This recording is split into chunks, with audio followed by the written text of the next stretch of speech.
My name is Emma Cole, and I grew up in a red brick house on Birch Lane, just outside Savannah, Georgia, America. The house wasn't large, but it had character.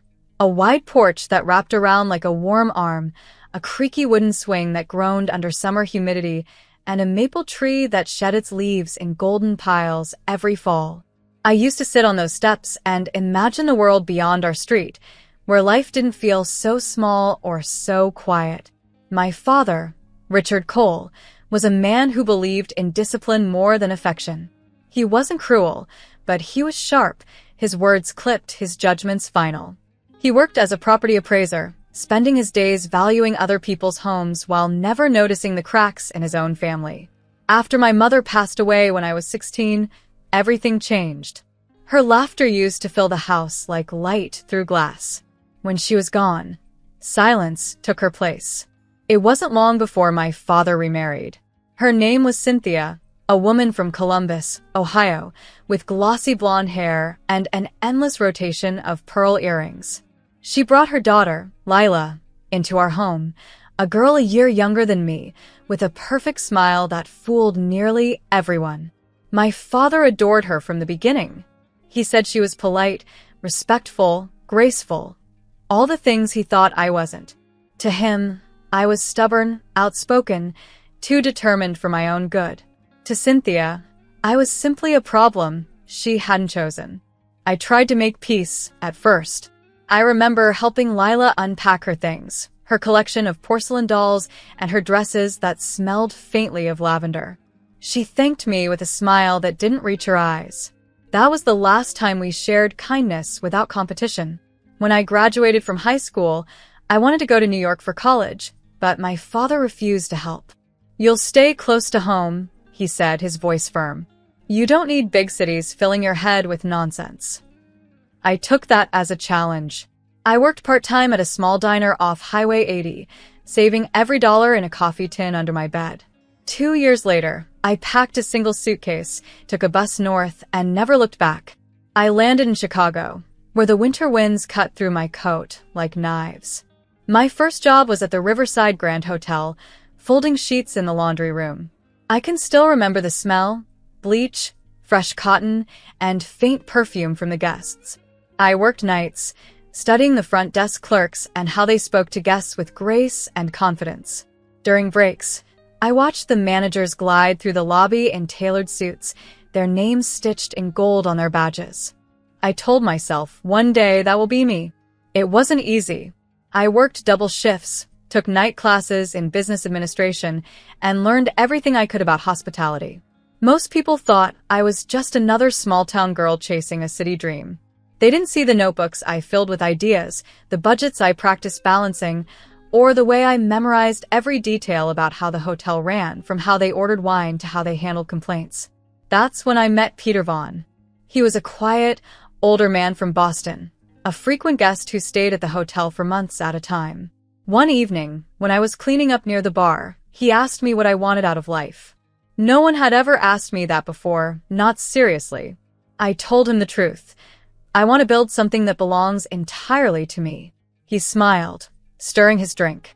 "You've got the eyes of someone who will," he said. "You just don't know how yet." Over the years, Peter became a mentor of sorts. He taught me about cash flow, investments, and how to read contracts like a lawyer. I learned to trust numbers more than promises. We stayed in touch long after he left Chicago, writing letters and later emails. I told him about every promotion, every setback, every victory. By 28, I was an assistant manager. By 31, I was managing an entire property in Denver. But deep down, I knew I wanted more, not just a job, but ownership. I began scouting opportunities quietly, keeping my dreams close. I didn't tell my father. He wouldn't have believed me anyway. Then came a cold January morning when Peter called with a tip. "There's a hotel on the Chicago River, struggling but with good bones," he said.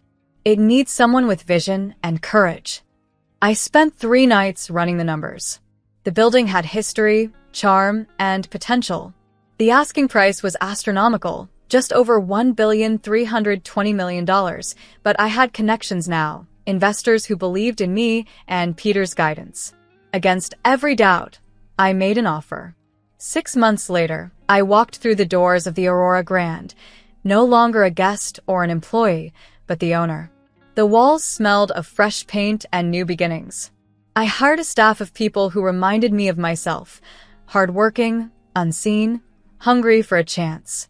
We renovated every floor, every suite. We added glass balconies overlooking the river and marble floors that reflected the chandeliers like stars. I didn't put my name on the plaque out front.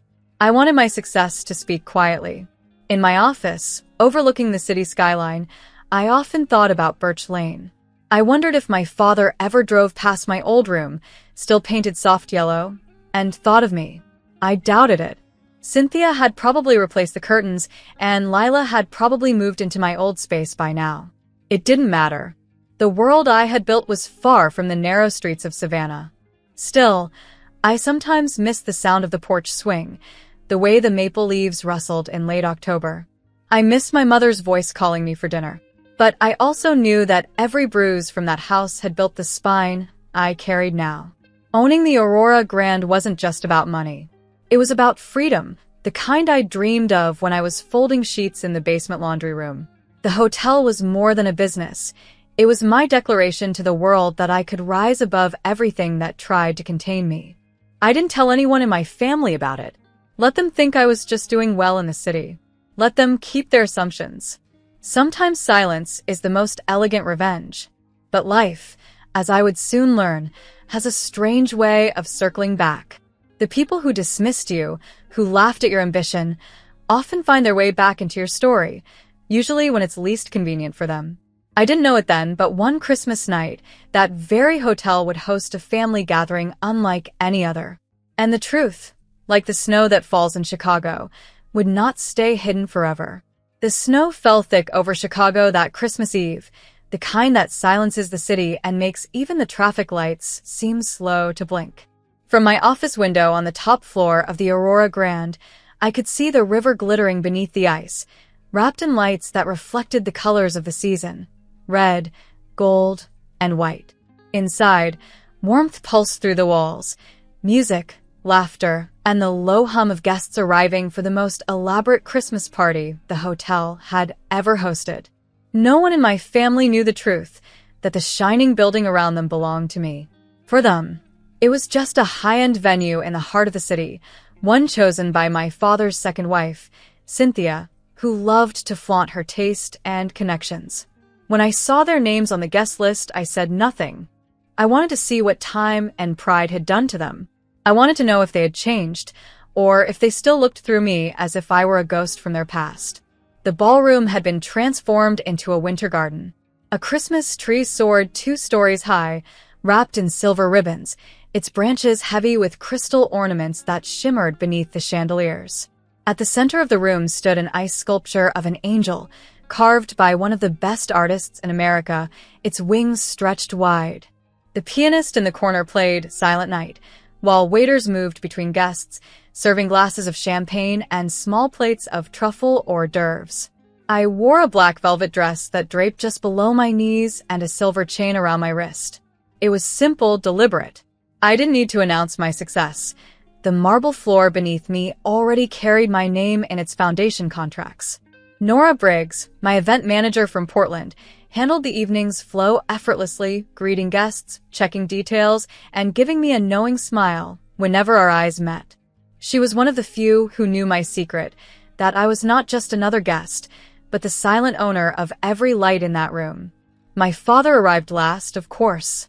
Richard Cole, ever the man who needed to make an entrance, was wearing a navy suit and a red silk tie that screamed confidence. Beside him was Cynthia, wrapped in fur, her perfume strong enough to mark her path. And behind them trailed Lila, my stepsister, the golden child of Birch Lane, dressed in a silver gown that matched the glittering shoes I was sure cost more than most people's rent. They spotted me quickly. My father's expression tightened. Lila smiled politely, her eyes darting away just as fast. Cynthia gave me a look of quiet triumph, as if simply being at his side made her the rightful queen of the evening. "Emma," my father said, his voice smooth but cold, "I wasn't expecting to see you here." "I like surprises," I said, returning his tone with a soft smile. He looked around, taking in the opulence, the crowd of businessmen, politicians, and executives who had come to celebrate. He had no idea that every detail of this event, from the champagne brand to the carolers outside, had been approved by me. It was almost poetic. For the first hour, I kept to myself, greeting guests, enjoying the music, and occasionally catching glimpses of my father holding court among his friends. He had always been a man who measured worth by appearance, by power, by control. And tonight, he looked entirely in his element, until he called for everyone's attention. He stood near the ice angel, raising his glass high. "Friends, family," he began, his deep voice commanding silence. "I want to thank you all for joining us tonight. It's been a year of changes for the Cole family, new beginnings, hard lessons, and moments of clarity." People turned toward him, their faces lit by the golden glow of the chandeliers. My stomach nodded slightly, though I kept my smile fixed. I could feel where this was going. Richard continued, "As some of you know, I've been updating my will. It's important at my age to make sure one's legacy is properly cared for. So tonight, I'd like to share that decision." Cynthia's hand slid into his, and Lila lowered her eyes demurely. The pianist's fingers faltered slightly on the keys, catching the tension that filled the room. "I've decided," my father said, his eyes sweeping the crowd, "that my estate, our family home, the properties in Savannah and Nashville, and all other holdings, will pass to my daughter, Lila. She has proven herself loyal, respectable, and, most of all, grateful." A low murmur rippled through the guests. I stood perfectly still. "As for Emma," he added, his tone tightening, "she has chosen her own path, far from family, far from duty. She will not be included in my will." The words struck like glass shattering inside me, but only for a second. I had expected this. What I hadn't expected was the way he turned, looked directly at me, and said, "You should leave, Emma. This evening is for family." Then, with a snap of authority, he gestured toward the two security guards standing at the edge of the hall. "Gentlemen," he said, "please escort her out." The air thinned. The music stopped. Every pair of eyes turned to me. But Marcus Reed and Joel Carter, my security, my men, did not move. They looked at me instead, waiting. For a moment, no one breathed. My father frowned, confused by their hesitation. "What are you waiting for?" he barked. I took a step forward, the click of my heels echoing across the marble floor.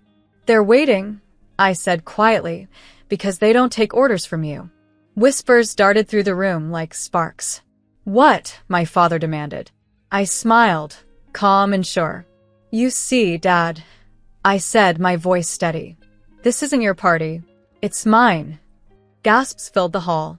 Cynthia's face went pale beneath her makeup. Lila looked frozen, her hand clutching her glass so tightly I thought it might crack. "This hotel, the Aurora Grand, belongs to me," I continued. "Every light, every floor, every paycheck. Even the guards you just tried to order around." My father's expression twisted between disbelief and anger. "You're lying." I turned slightly toward Nora, who stood by the entrance, holding a folder. "Would you please?" I asked. Nora opened it, reading from the top. "According to public records and the hotel's own charter, the sole owner and majority shareholder of the Aurora Grand Corporation is Emma Cole," she said, her voice clear and professional. "Valued at over $1,320 million as of this quarter." The ballroom fell silent. Even the lights seemed to hum quieter. My father's mouth opened, then closed. Cynthia blinked rapidly, her confidence crumbling. Lila's silver shoes gleamed under the lights, her eyes wide and uncertain. I took a long breath and looked at them all, the people who had once made me feel small. "So," I said softly, "if anyone's being escorted out tonight, it won't be me." Marcus and Joel stepped forward, not roughly, but firmly, guiding my father and his wife toward the door. Guests parted to let them pass. Some looked away, others stared, unable to believe what they were seeing. I didn't gloat. I didn't raise my voice. I just watched the truth settle over them like snow, quiet, cold, and undeniable. When the doors finally closed behind them, the music started again, low and hesitant at first. I turned toward the tree, its lights shimmering in perfect silence, and whispered to myself, "Merry Christmas." That night, I realized power didn't need to shout. It only needed to stand its ground. The room went still after my words. My father's hand was frozen midair, and his voice, usually sharp and commanding, had fallen away. The only sound came from the soft hum of the chandeliers and the faint hiss of snow against the windows. I felt the silence press in, but for once, it didn't frighten me. It felt like power. I took a slow step forward, my heels echoing across the marble. "You heard me," I said, steady and clear. "Not me. It's all of you who will get out of here." The crowd gasped. The guards my father had tried to order, Marcus Reed and Joel Carter, stood perfectly still, waiting for me, their real employer. I turned to Evelyn Park, our poised manager from Dallas, who stood by the front desk holding a folder. "Evelyn," I said, "tell them who owns this place." Evelyn raised her chin and opened the folder. "Ladies and gentlemen," she began, her voice calm but strong. "The Aurora Grand Hotel, including all operational assets, is wholly owned by Miss Emma Cole, sole shareholder of Aurora Holdings, valued at over $1.3 billion. The ballroom fell silent. My father blinked, the truth striking him harder than any slap could have. Cynthia's perfect smile dissolved. Lila, my stepsister, looked at me as if she were seeing a stranger. "You own this," she whispered. "All of it?" "Yes," I said softly. "Every inch of it." My father's face twisted with disbelief. "You're lying." "You couldn't have." "I did," I interrupted. "While you were busy teaching me that I'd never be enough, I was building something you could never imagine." The weight of my words hit him. His voice grew harsher. "You think money gives you the right to humiliate your own family?" I met his eyes. "You did that to me first years ago. I'm simply not playing the victim anymore." I looked to Marcus. "Please escort our guests out," I said quietly. "Start with Mr. Richard Cole and his family." Cynthia's mouth dropped open. "You can't be serious," she hissed. "This is your father. Your family." "My family," I said, "forgot me when it was convenient." Lila stepped forward, tears glimmering in her eyes. "Emma, please. I didn't know he was cutting you out of the will. I didn't ask for this." "I'm sorry." I almost wanted to believe her. But the memory of her standing beside Cynthia when they cleared my mother's things from that house in Savannah was still sharp in my mind. "You watched it all," I said softly. "And you stayed quiet. I learned silence from you, Lila, but I've outgrown it." The guards began moving toward my father, who backed up a step. "You'll regret this," he warned, his voice trembling now. "You can have your hotel, your money, but you'll be alone." I nodded once. Alone is better than small. Cynthia's eyes flashed. "You're cruel," she spat. "No," I said. "I'm just done being kind to people who mistake kindness for weakness." The guards gestured toward the door. The guests began to part, murmuring in disbelief. Some avoided my gaze. Others looked at me with something close to admiration. The power in the room had changed hands, and everyone knew it. As they reached the doors, my father turned one last time. "You've made your point," he said bitterly. "Enjoy your empire." "I will," I said, "without you." The doors closed behind them, and with that sound, a chapter of my life ended. The ballroom remained frozen in awe. Then, slowly, the pianist began to play again, the soft notes of "Have Yourself a Merry Little Christmas" floating through the air. Nora, ever the professional, signaled for the staff to resume serving drinks. I stood still for a moment, taking it all in, the lights, the snow, the hush of respect that now followed me wherever I turned. For the first time, I wasn't the forgotten daughter or the girl left behind in a small Georgia house. I was the woman who had built her own kingdom, one polished floor at a time. Evelyn came up beside me. "Are you all right, Miss Cole?" I smiled.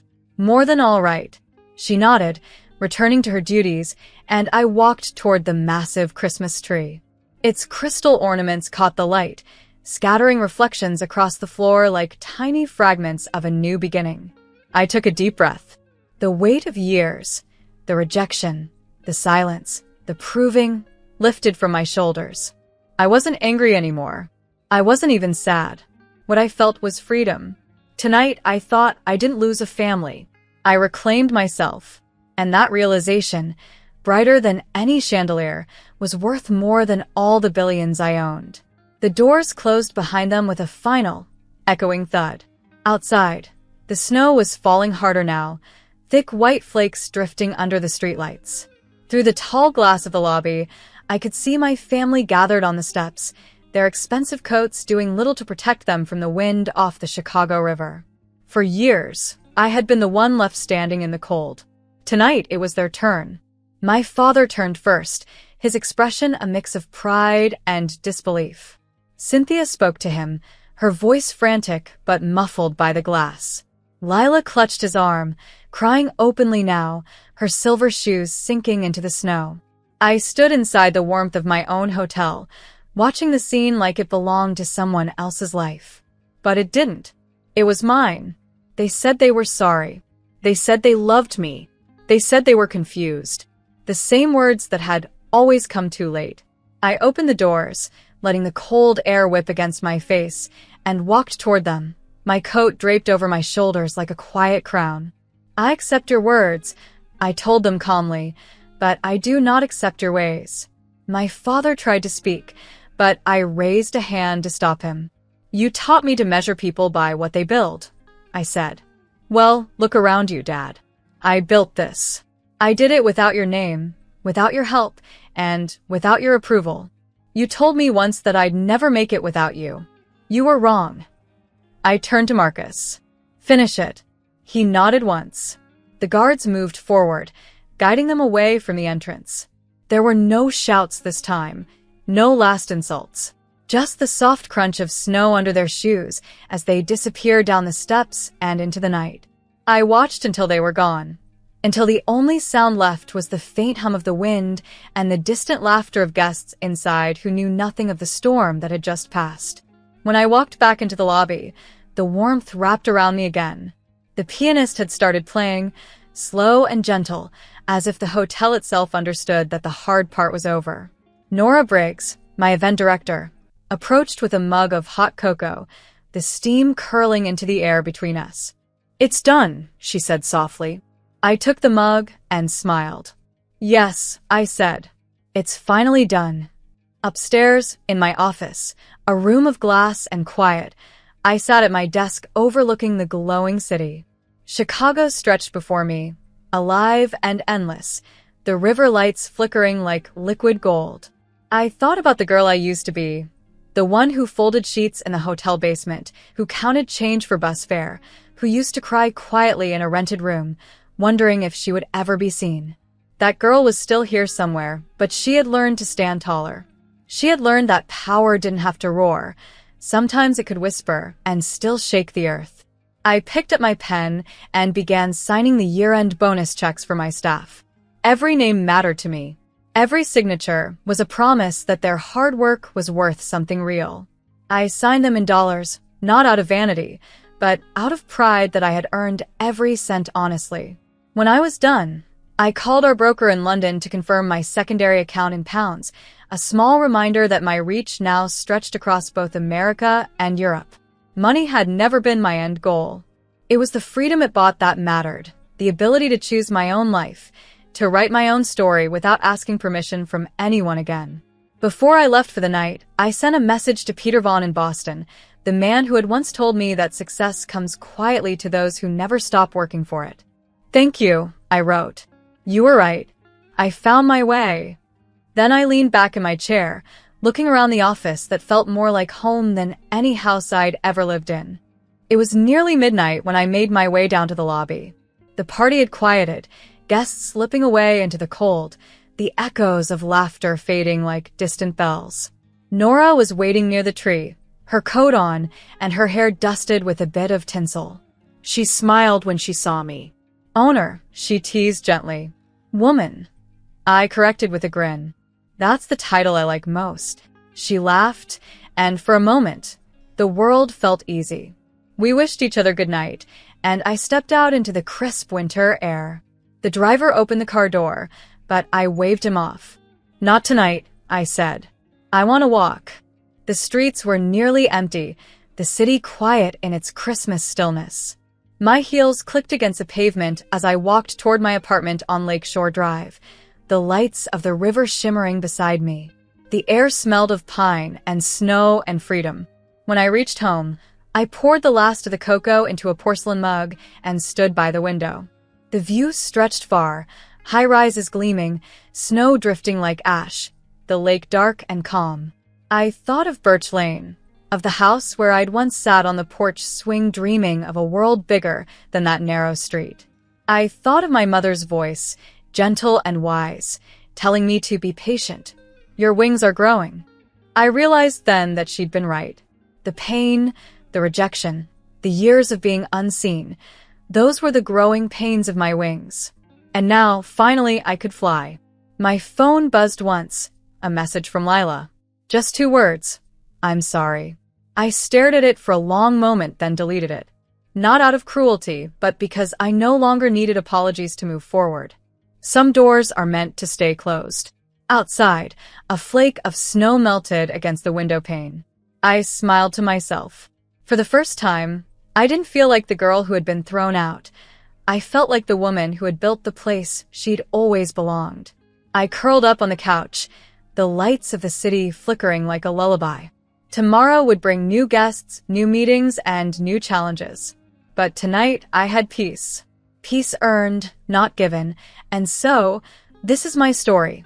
A house that raised me, a hotel that I built, and a night when I finally stopped seeking love from those who never knew how to give it.